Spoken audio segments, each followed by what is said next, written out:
असं आहे की गेल्या 2.5 वर्षामध्ये असे रुसवे फुगे सारखे आम्ही बघतोच आहोत आणि मला वाटतं की भाजपबद्दल त्यांची अपेक्षा अशी झाली की अशी बनवा बनवी. आता विषय असा आहे की काही गोष्टीच्या माध्यमातून ज्यावेळेला अशा प्रकारचे निर्णय होतात, गेल्या 2-3 वर्षापासून खुर्चीची स्पर्धा आहे, नाईलाजाने एकत्र आहे, ही सत्य परिस्थिती आहे.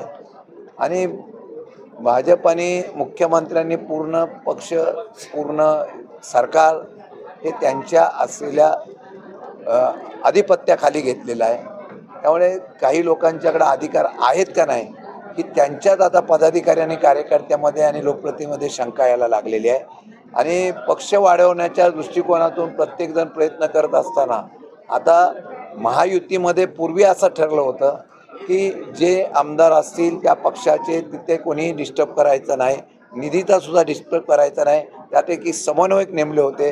पण आता सत्तेमध्ये अमित भाईंनी आल्यानंतर सांगितल्यानंतर 29पर्यंत कुबड्या कोणाच्या ठेवायच्या नाहीत, म्हणून आता हा पाया उभा करण्यासाठी आता त्याचा प्रयत्न होतोय. त्याची नाराजगी असेल तर मला वाटतं की हे होणारच होतं, त्यात आता वेगळं काय दिसत नाही.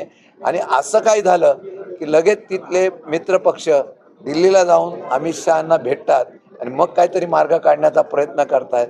माझं म्हणणं आहे की आता ह्या सत्तेच्या खुर्चीच्या राजकारणापेक्षा जनतेच्या असलेल्या गैरसोयीबद्दल, अडचणीबद्दल, शेतकऱ्यांबद्दल त्यांना वेळ नाही आहे, अशी परिस्थिती महाराष्ट्रामध्ये पाहायला मिळते.